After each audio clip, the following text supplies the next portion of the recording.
want to do is talk about what are some of the resources that are available for our churches and businesses and camps that could actually be used. And this is through our new agreement with the Unstuck group. And so I'm going to use some of the presentation material here on the screen to kind of move us through. Okay, I love these two quotes about our churches today.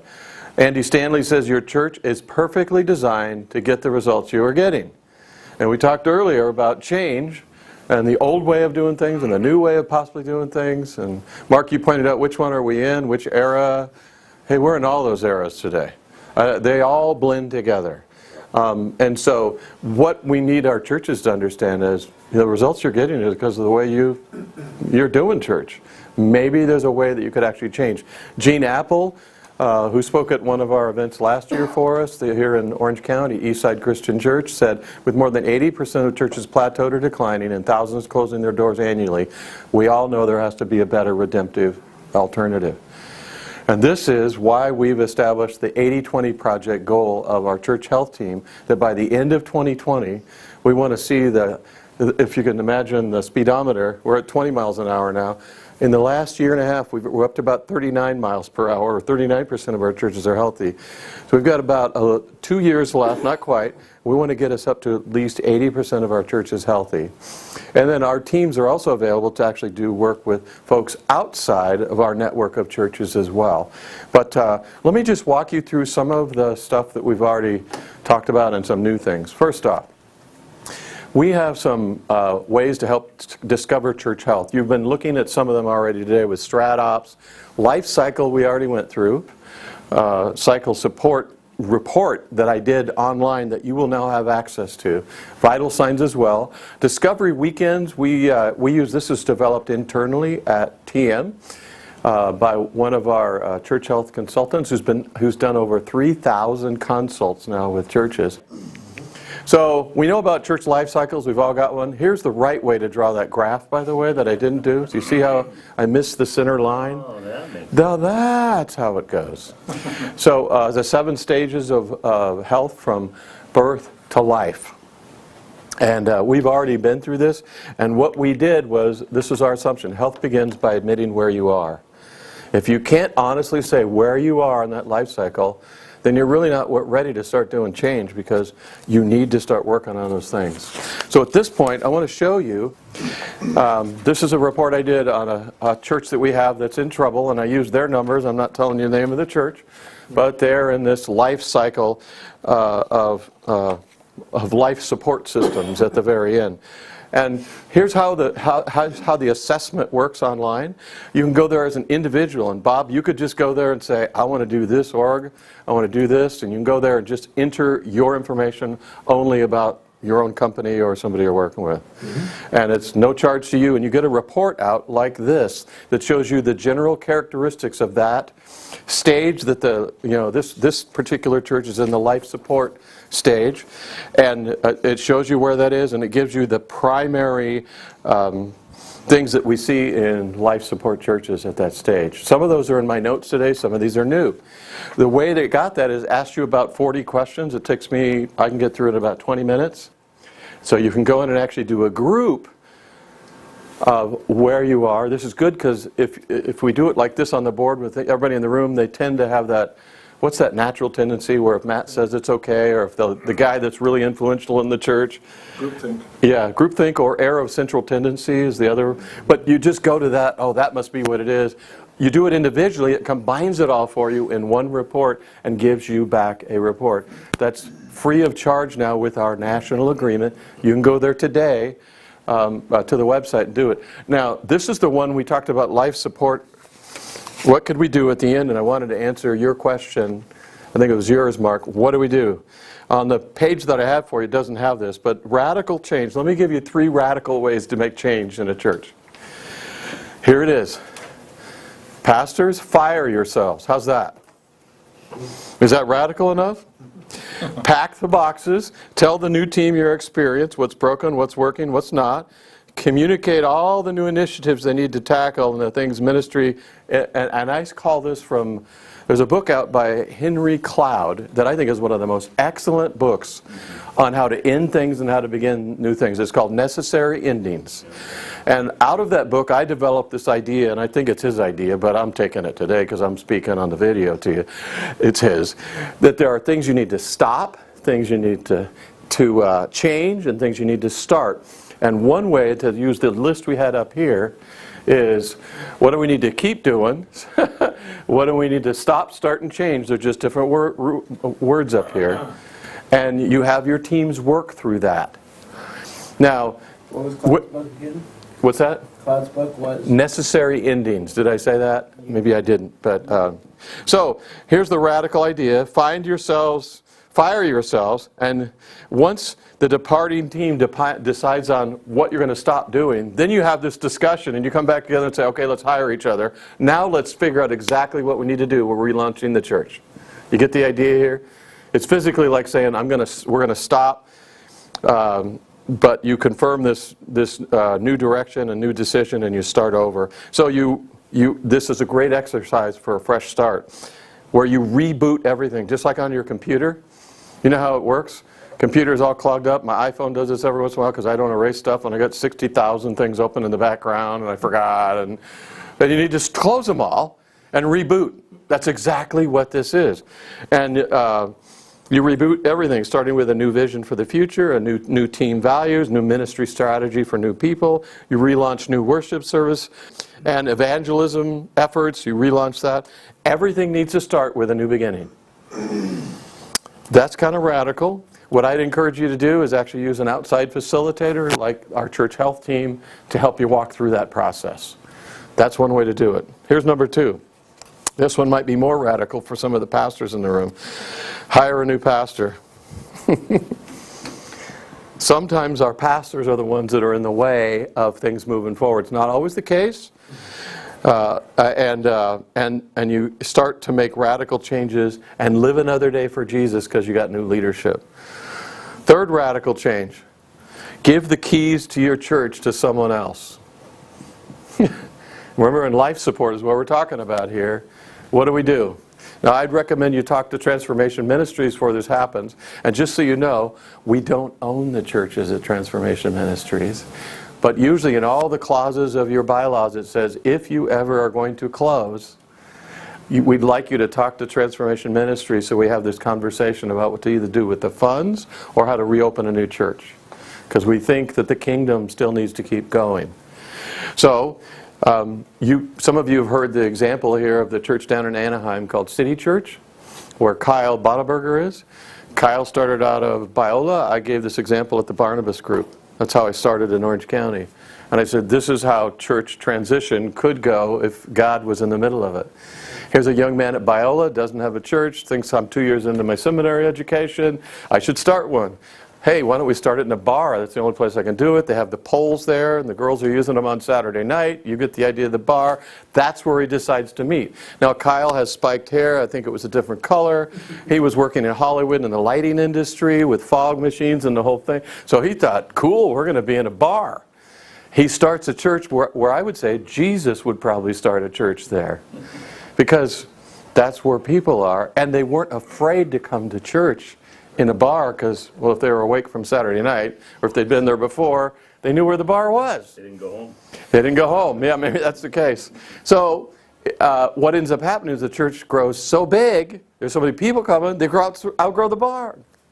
So 2 miles down the street, in the shadow of the great mouse kingdom, is a church that's been there for 100 years. One of my friends, Chuck Hughes, had led it for years. Wonderful church. By a miracle of God, Kyle and this little church, TM brings them together. And here's the other miracle of God. The people in that church realize it's not about us. It's about the kingdom continuing to go on. So here's what they did. They walked up to Kyle and said, we've seen your ministry. You see what you're doing. We see how you're reaching the next generation. We can't reach them, but you can. Here's the keys to the church. Now that is an incredible story of radical change, and sometimes that's what needs to happen, is the keys get handed over to a new church planter, there's a new beginning, maybe a multi-site strategy where it becomes a campus for another church, but these are huge changes. Extending the church life cycle, we've talked about already, redevelopment, redeployment, redefining, and that is possible. But there's another way to look at church health, and we can look at what I call vital signs. How many of you had a health issue in your life? Yes. For me, it was 4 years ago. Looks like on the outside I'm okay. I'm a surfer. I'm down there preaching at a local church in Fallbrook. I'm feeling fine. I'm going surfing a couple days a week. Everybody says, yeah, Mark's healthy, right? And one day my heart is like, it doesn't feel right. It doesn't feel like a heart attack or anything, but I just didn't feel good. So I went into the doc, said he'd go get all these tests. Bottom line is, what looks like it was healthy on the outside is not on the inside. And my vital signs were showing that I was clogged up.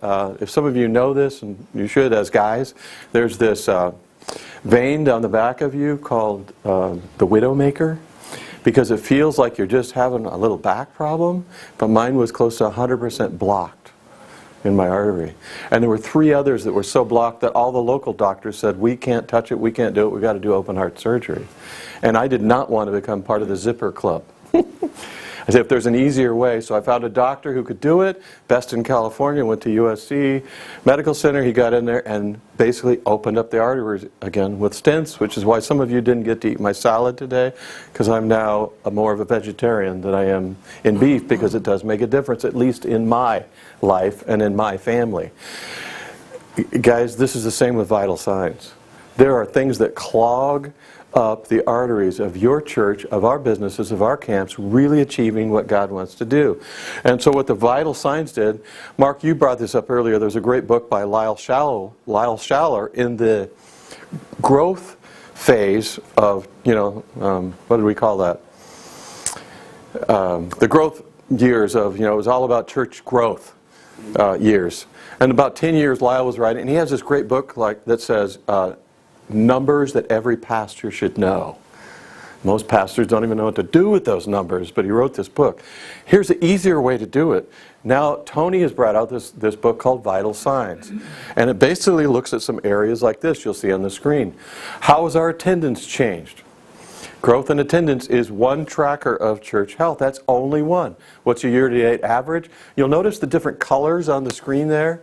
And when you look at year-to-date average attendance change, you're not seeing the numbers, you're saying incrementally, are we in the top 10%? Are we in the bottom 10%? That gives you an idea of where your church is heading, your year-to-date attendance compared to your prior year.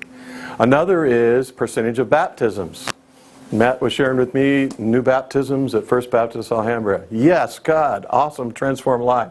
But most churches in America haven't had a baptism for 5 years is the average. Not one. And they're not making any strategic changes. Folks, this has got to change, like Gene Apple said. So this is another way to look at a vital sign. Now here's another one, percentage of budget spent on staff. I get this all the time. So there's a different percentage, but this tells you, based on the size of your church, where you are compared to other churches in America. They keep these stats up for us, which is awesome. And this is now going to be a service offered through Unstuck, through a portal, which they don't have it there yet, but that we can offer this as a way to look at the vital signs of your church. Are the arteries clear? Here's another one, volunteers. Total adults and students volunteering year to date, based on your attendance and and average attendance for the, they call it kids here, but it'd be in the youth area. So again, it's a way to look at and compare. How are we doing? Where are we? You get the idea of what a vital sign is? So these are just ways of doing it.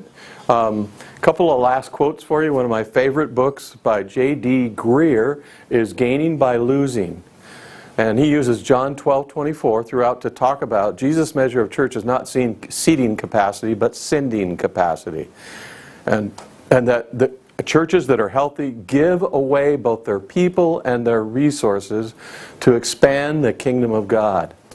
And our greatest kingdom potential, I would include this in the business world as well, lies not in our ability to gather and inspire people at a place, but instead in our capacity to equip them and send them out. I have one example of a little church out in the middle of Arizona who's at a strip mine. And all they do is people come there, they live there for 5 years, and then the people leave. And the strip mine owns the city, owns the church, owns your house, owns everything. You're only there for a short period of time. And the pastor was talking to me one day about, the people are always leaving, and we never really get to expand our church. It's always just about this size. And I said, hey, can you look at this a different way?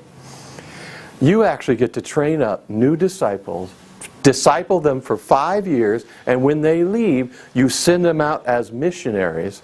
And you guys may or may not remember this, but 3-4 years ago in Arizona, when we had our conference there, we actually brought him up. And Willie gave him a gift and said, you are sending out more missionaries in your small churches than most of our large churches are. Thank you for your ministry. Okay, but I wanted to say, in the world of church, there's a lot of DIY, isn't it? Do-it-yourself people.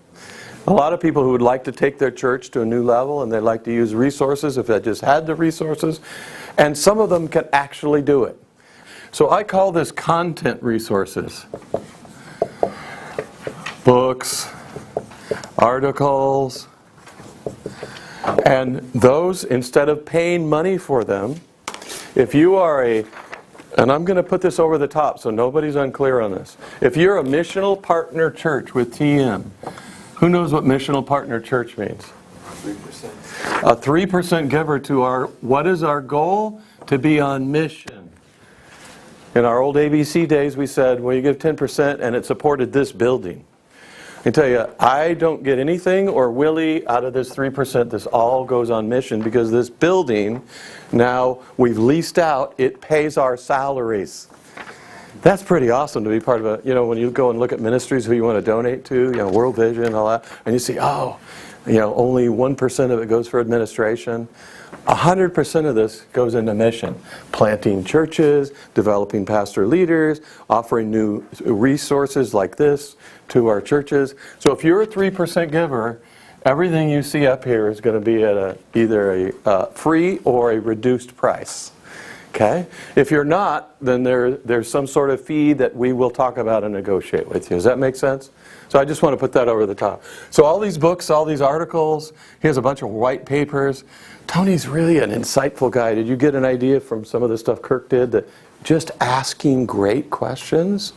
So his organization is allowing all this content. Did I pass this to you yet? Check this out. Benchmarks of trends in the U.S. Matt, this would be a great way for you to look at how are we compared to the rest of the churches, and they do this quarterly. Attendance changes, 2018 versus 19, debt to annual giving, multi-site churches, who's really doing that?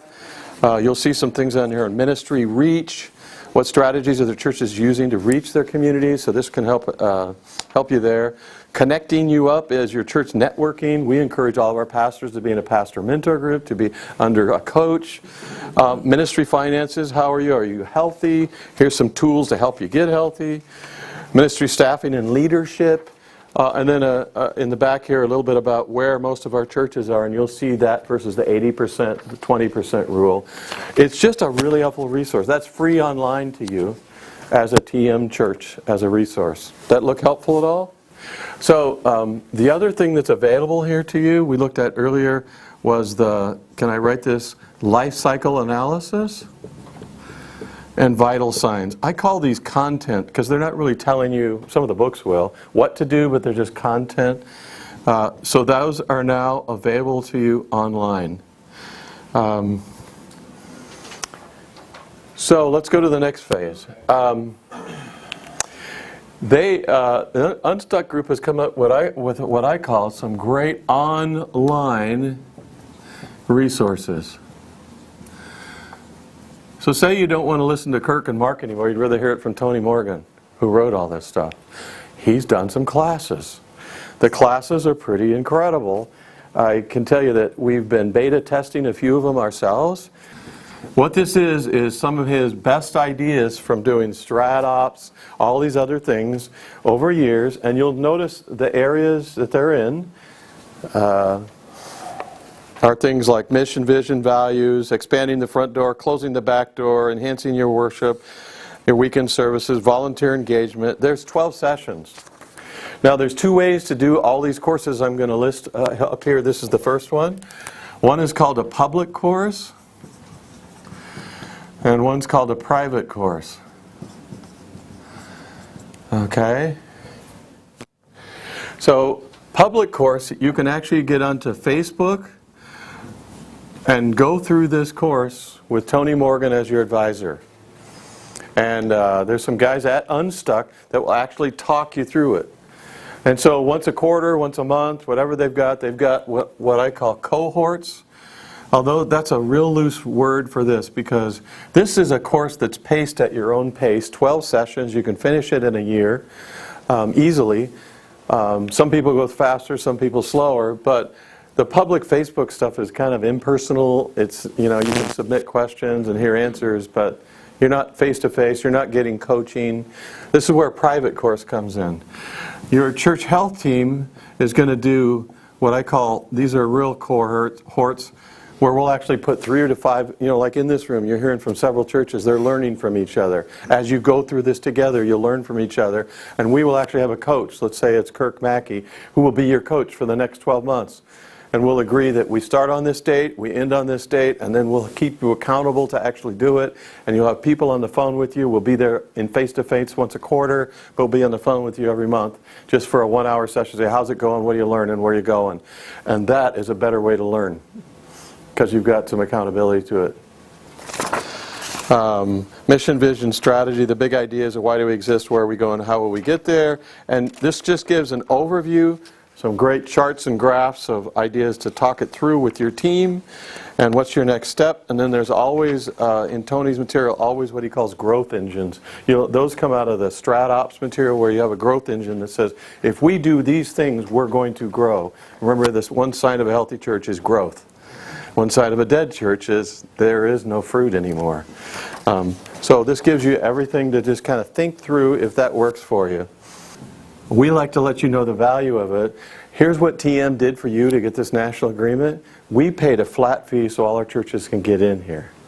We paid that flat fee out of numbers that you gave us if you're a 3% giver. If you didn't give us 3%, then we have to recapture some of this from you that aren't 3% givers. Okay, 2 other courses that are coming out. One's available, I think, in the next month. A lot of churches are into multi-site. They've just developed an online course for multi-site. So it's a video course, live with Tony. Here's the other great thing. How many of you know who Jim Tomerlin is? Jim Tomerlin is the #1 merger and multi-site organization for churches in the United States. They are in a 2-year process of merging with Unstuck. It was just announced 2 weeks ago. This course has Tony's ideas and Jim's in it already, Jim Tomerlin. And the entire team of Tomerlin's multi-site and merger team is merging into Unstuck, which is awesome. Because many of our larger churches need to hear, you may be thinking about extra campuses, all kinds of things. If I remember right, it's going to be $1,499. Again, keep in mind if you're a missional partner in church, this comes to you at no fee, which is pretty cool. We've paid the fee for you. So we're just trying to give you tools. These are tools in the toolbox. Here's another one. By the fall of this year, I'm going from memory here, they are putting their next course together. It's called Leadership Development. We've got great senior pastors, but they've got nobody behind them. This happens in all kinds of organizations. Not sure of the price of this one yet. Haven't been told. I suspect it's going to be in that kind of price range.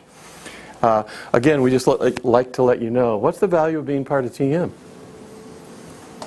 These kind of products that come and you can use them as needed. So this is what's in the online resources now, coming, and in fall. There'll be some other ones coming up not too far behind. I have Bill Staffieri. Some of you know Bill at Beach Point. He's been using this as our guinea pig, so to speak, for the last 6 months. He's already almost through the whole 12 months. If you know Bill, he's kind of an achiever. Okay, And here's how much he likes it. He's going to be with our church health team tomorrow, zoomed into our meeting, and he's going to be saying, here's what I've learned from it. Okay, so do it yourself. Now this could be do it yourself, or it could be in what I call cohorts, where you walk with, and what I would encourage is this is our preference here, because you will get more value when we walk with you. And again, just as Kirk pointed out earlier, we're not here to be a consultant, we're here to be a coach. Which means we don't tell you what to do, we ask you questions, help lead you to solutions for how God might want to use your church to help it become everything that you want it to be. So we got coaching, we got StratOps, which is coaching as well, we got cohorts that can be do-it-yourself on these, and do-it-yourself here. I would define this online resource, if somebody's going to go to an Unstuck or a StratOps and you need kind of a primer to get there, this is a great introduction. And you can kind of get there. Don't have to use it that way, but that's one way. So these are just tools to get you there. Yeah. None of these are the magic bullet. Yeah. I just say that. But I think they'll help lead you to a logical point where you can start a real growth curve. Well, this is one of the jobs of a pastor, is you identify not the people who like you the most and who probably agree with everything you say. Like, I love what Colin Powell said when he talked about, having people that didn't agree with him. He said, I like them to have them on my staff, because they have ideas I don't have, and it's some of their perspective. And then if we can all at least talk about it, agree to disagree, but then come up with a common direction. What is it the Bible says? Keep your friends close and your enemies closer. Is that in the Bible? No, I don't think so. What's that? It was in the Godfather. Yeah, okay. There it was. It was the wrong book. But you've got people around you that hopefully you've got buy-in to move forward. You will never make this move if it's just the senior pastor says, this is where we're going to go. We've got to cast that vision. You've got to get people with you. You've got to have a team. And maybe your core team starts small. In our small churches, this might be 2 to 4 people that are next to you that they're all in. Well, I always say Jesus had 12. I mean, how many does it take to change your community? If I had 12 disciples in my church who were really sold out for Jesus, could we change downtown Covina, downtown Ladera Ranch, downtown Alhambra? I'm telling you folks, Jesus thought that was true, and we're seeing it still going on. How do we get our 12? I don't need my whole congregation on it, but if I got 12, God, give me 12.